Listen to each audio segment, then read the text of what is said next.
Contents of an unaddressed crate that arrived at the Beirut airport leaves the authorities astonished. There is nothing that is dreaded more than seeing baggage lying down at a public place, and there is no one to claim the baggage. There are thousands of warnings issued about not touching things like these, but some people don't take them seriously. When a crate was found at an airport which was unaddressed and nothing was known about the person to whom it belonged to, everyone panicked. But a person who does not panic in a situation like this might end up with a solution or even end up with a destructive solution. There are various warnings about not touching any unidentified items whose whereabouts are unknown to you. But what if we come across some unidentified objects that needed to be addressed? What would happen if your addressing of an unidentified object helped a poor soul? An incident that involved an unidentified and unmarked crate was going to take place, and that too in a place that is packed with security. An unmarked crate somehow got on the airport in Ukraine and was supposed to arrive in Syria. The crate that was addressed to Syria, but fate had some entirely different plans for the crate. It ended up in Beirut. No one had any idea as to how that crate got stuck in Beirut. When the officials and the employees got to know about it, they were all alarmed. As soon as the employees got to know about the unmarked crate, the first thing that popped up in their mind was to call the authorities and tell them all about it. But they were not close to even guessing what was inside that crate and were about to receive the surprise of their lives. It was a usual morning at Beirut Rafik Hariri International Airport when the officials were informed about an unmarked crate that was to reach Syria, but ended up at the airport that did not have a sender list along with it. At this point, everybody at the airport was confused about what to next. Everybody was scared about what might be inside the box, and then they decided that they will have to call the authorities, and that would be a reasonable course of action. But this was not the first time that some unidentified and unmarked box has been found at a public place. Incidents like these often happen at places like airports, bus stops, and subway, and the best solution in this kind of situation is to inform the authorities. And the solution of calling the authorities is what crossed the minds of the employees, and they called the authorities to find what was lying in that crate. The thought that was constantly causing tension to the employees was, what if it contained something harmful? The inquisitive nature of humans is one of the biggest problems in cases like these. When incidents like these happen, people tend to forget that the crate might be dangerous and want to know what are the contents of the crate. This was the first time that something like this was happening, and no one had noticed it for 7 days. There have been many cases about authorities finding unaddressed packages, and the thing that was worrying everybody was that in most of the cases the contents turn out to be dangerous. As soon as the authorities reached the scene, they had the entire place cleared and started to find out what was inside that box. Everyone was scared about what that box might hold inside, but no one would even be able to make a wild guess as to what that box contained. The authorities started their investigation, and they were too worried about the fact that there might be the slightest possibility that the crate could hold something in it that might turn out to be a nightmare of the people present there. The authorities started their search operation with due diligence and were worried about the safety of the people near the premises. The authorities were scared as to what that box might contain and what might be the results. After a considerable amount of time, when the authorities were not able to figure out what that crate had, they started searching for the way that crate had reached there. And they thought of searching for the sender or the place it was destined to arrive. One of the employees at the airport suspected that there might be a living thing inside the crate, but none of the officials believed him. But deep down he thought that he was right and wanted to open and check the crate. With every passing moment, things were becoming more and more confusing than they already were. The authorities were stuck in an endless loop. They could not open the crate because of the safety reasons and could not find about its origin or destination. The crate that was lying there was emitting a pungent smell, and this made the employee's gut feeling even stronger. Now the problem that he faced was that he was not able to get anywhere near the crate, but he had to find out what was inside that crate. There have been multiple numbers of cases in which a person's inquisitive nature and their negligence towards the security of people have turned out to be dangerous. Is it going to turn out similarly, or is it going to be a different case? When the employee was not allowed by the authority to access the crate, he thought that he would have to create a diversion to get near that crate and find what was inside that box. Then a plan struck in his mind that would help him to find what was inside that crate. The employee now had devised a plan, and all that was left now was the execution. The employee told the authorities that footage from the video cameras might have captured something that could help them in finding what was inside that crate. As soon as the authorities went to watch the footage of the cameras, the employee had a very small window to find out what was inside that box. Now it is all up to you whether you would call it courage or foolhardiness that he went to examine the box without a backup. The employee was scared like anything, but he had a very small window to find out what was inside that box. He thought that opening the crate would be too big of risk, so he thought of peeping inside the crate through the holes on the crate. Little did that guy know that he was to receive the surprise of his life. As soon as the guy peered inside the box through the hole, he was left surprised. He was left jaw-dropped and at once turned to his colleague. The sight of what was inside scared him to his soul. The crate had 3 Siberian tiger cubs inside the crate.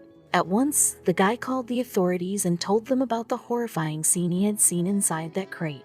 The cubs were in a pathetic condition and they were so weak that they could not even make a noise. The condition they were in meant that they were inside the box for all those days the crate was traveling.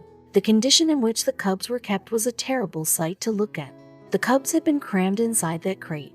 The crate's height was somewhere around 42 centimeters and the cubs were almost 60 centimeters tall, which meant that the cubs were forcefully made to enter the crate, and the cubs weren't even able to stand inside the crate.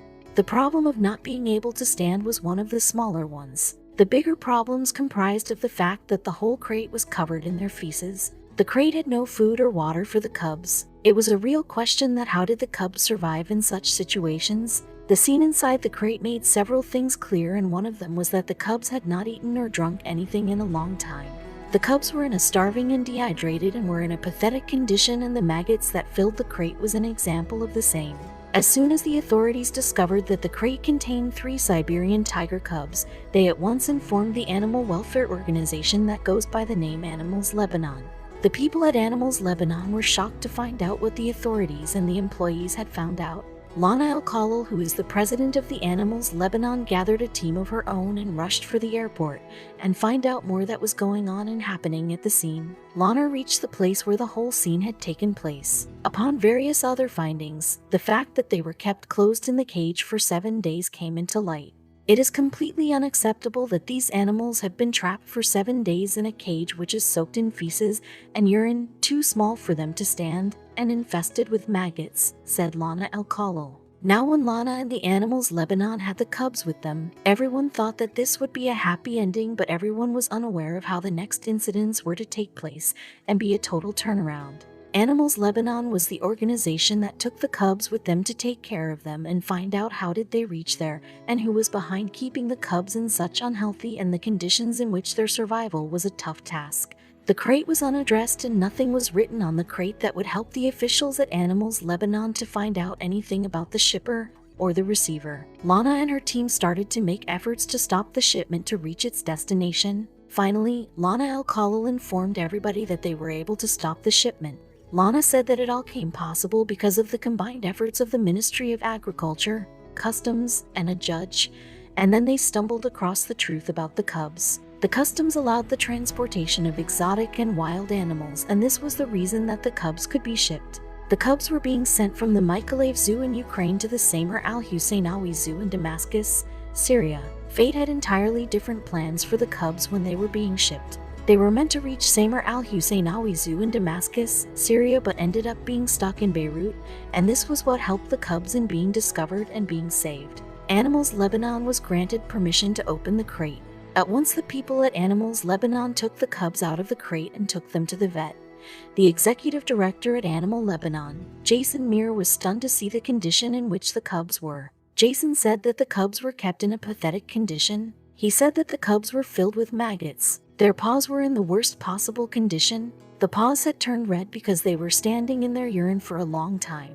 But the cubs were safe with Animals Lebanon now, and a few months later Animals Lebanon came up with terrific news. The veterinarian, when examined the cubs, he came across a shocking revelation and informed the officials immediately. The vet, while examining the cubs and vaccinating them, found out that one of the cubs had been microchipped. According to the documents, each one of them should have been microchipped, but he couldn't verify that.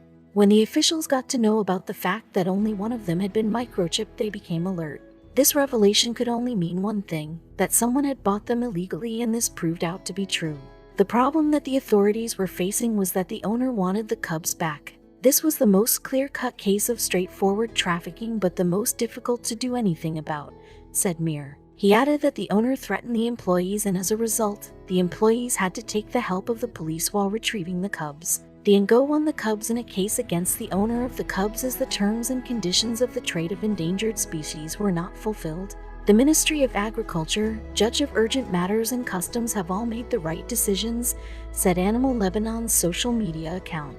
Whilst the legal battle of the ownership was being fought, the cubs started getting healthy day by day. They started feeling less terrified of humans and started playing with them as normal cubs would. The trio was named May, Antown, and Tanya. 4 months later, Animal Lebanon won the case for ownership, and by this time the cubs were big and in perfect health. Animal Lebanon had to find a new and real home for and therefore the authorities had to allow the NGO to move the tigers. The trio traveled in a passenger plane as a special cargo and slept in their separate boxes that had their name tags and tiger stripes. They arrived at Tonga Terticule Sanctuary near Lyon in a few hours, and that is when Jason could sleep properly. I could sleep after the plane got off the ground. That's the end of it. Now, they can finally enjoy their lives, Jason said in an interview. The people at Animal Lebanon were really happy that the cubs could now finally live their lives.